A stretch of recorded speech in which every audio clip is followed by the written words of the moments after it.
Well, good morning, folks, afternoon or evening, depending on whereabouts you are. It's lovely to see you again as usual. So I hope you're all having a fantastic day wherever you are in the world. So last night for tea, I made this amazing Homity Pie. Now, this is an old wartime recipe. It was created during World War II by the land girls, you know, because things were so scarce. So this makes use of like potatoes and spinach and onions and leeks and things you would have had because, you know, obviously you were encouraged to grow your own food or vegetables and such because things were so scarce. So the flavours in this are ultra simple, but let me tell you, the end result was absolutely crazy good. It just reminds me of a quiche, you know, without the egg, because it is an open pie. Everything that I'm using is on the screen just now, but I'll also leave it linked underneath this video, and also as we go it'll come up on the screen as well. And I'm going to be making the pastry as well because traditionally it would be a wholemeal pastry, and I've never seen a ready-made or ready-to-buy wholemeal pastry ready-made in the shop. So we're going to do our own, which is actually very easy. You're going to need a pie tin or a flan tin, something like this, and the one I'm using is 20 centimetres. So the first thing we're going to do is make the pastry so we can get it nice and chilled. So into the bowl put your plain flour, your wholemeal flour, and a half teaspoon of salt. To that we're going to add our chilled butter. Now if it's chilled and if it's nice and small like this, you'll find it quite easy to work with, and all we're basically doing is rubbing the fat into the flour until you get something that looks like breadcrumbs or sort of a sandy texture. Now you don't need the butter to disappear completely, but just try and get it as fine as you can because you don't want any huge lumps of butter in there. So hopefully you'll have something that looks like this.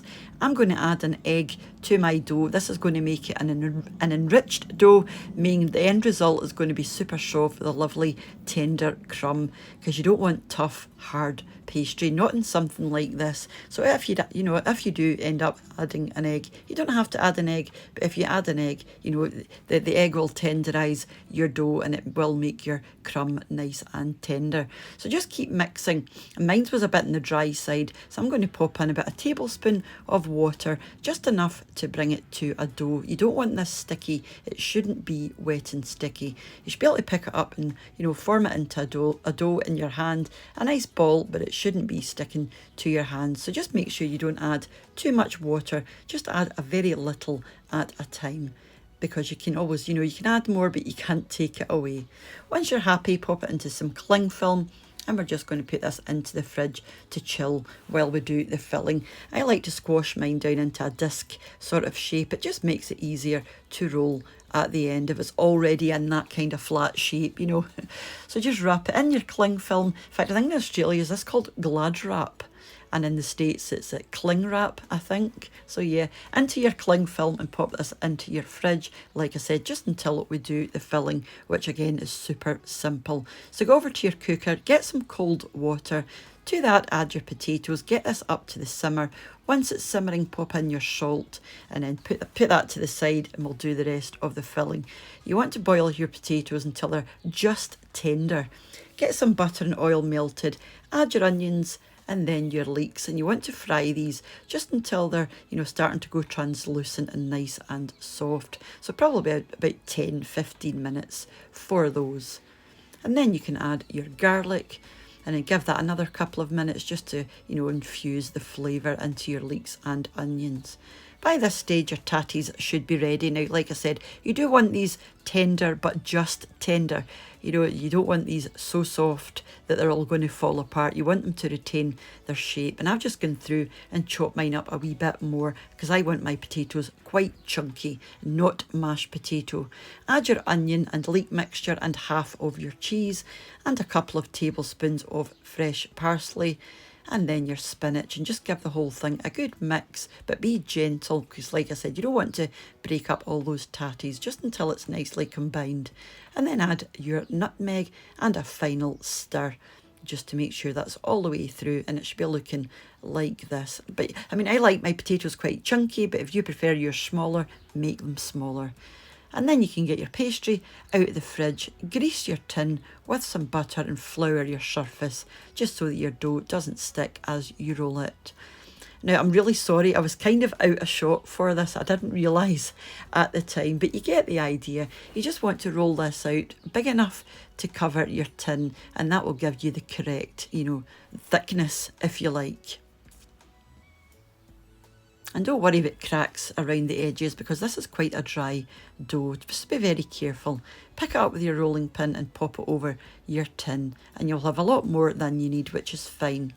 So just sort of pick it up at the side and it will naturally find its own way down. It's quite a forgiving pastry, this, and it's quite thick. So just, you know, don't worry about it too much, because it doesn't have a tendency to get holes in it. And if it does, you can just patch it up. Like I said, it's very forgiving. So just pick it up and drop it in, pick it up and drop it in all the way around. And with the excess, you can leave it on if you like. I prefer to trim mine off because I don't find there's a lot of shrinkage with this pastry. So I just completely trim the top, and you'll see when it comes out of the oven, you know, there wasn't a lot of shrinkage at all. And I just like to press down on the top of the tin, you know, and that gives me a nice edge, and I just take away the excess, and I was really happy with this. Yeah, give this about 30 minutes in the fridge just to set nice and cold.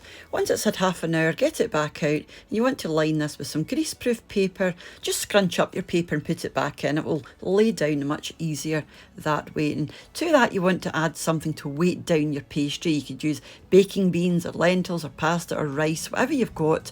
I'm just using pasta. And you want to blind bake this for about 15 minutes. And while you're waiting, you can go back to your filling and add in about half of your cream just to loosen up your filling a wee bit and make it a bit more saucy and easier to spoon out into your base. After the 15 minutes, get your pastry out and just put your baking beans or whatever you've used to the side, because you can reuse those. Prick the bottom of your pastry with a fork, and we're going to get it back into the oven for another 10 minutes. After 10 minutes, get it out of the oven, and you just want to spoon in your filling. Pile it nice and high, because it will drop down a wee bit as it cooks. And doesn't that look absolutely wonderful? And with the rest of your cream, just pop this on top. Oh my goodness, the calories, but it's so tasty. So pop the rest of your cream on, and then the rest of your cheese. And you want to give this about 35 to 40 minutes in the middle of the oven, and it will come out looking like this. Oh my goodness. And the smell as well, guys, was absolutely amazing. Now, do let your tin cool down for a wee minute before you get it out. I'm using a loose bottom tin, which makes this kind of thing so easy. It just slides out. And I'm just going to take the base off, which again just slips off really easily. Highly recommend getting one of these tins, because you can use them for all sorts of pies. You want to let this cool for about 10 minutes before you attempt to cut into it, because it is going to be piping hot. And this was a wee slice here. That's what we had for our tea last night. Now, you could obviously have this on its own, and it is fabulous cold or warm. And you can have it with a salad, or, well, we're having it with baked beans. Obviously, because it's our tea, but we didn't want any additional chips or anything because there's so much potato in there already. And yet this makes so many slices. That was it there with 3 slices out, so you'll easily get 6 generous slices from this.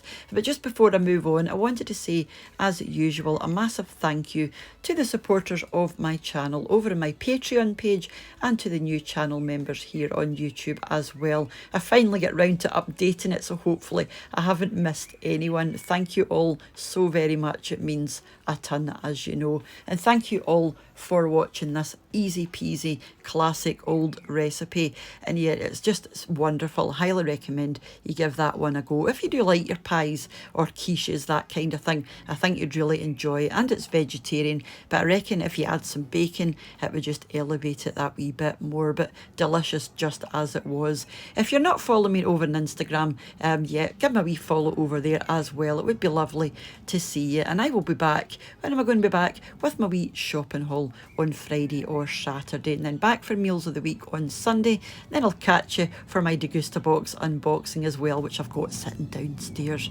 But whenever you choose to join me again, guys, mind to take care of yourselves, and I'll see you off us soon back here on What's for Tea. Bye now.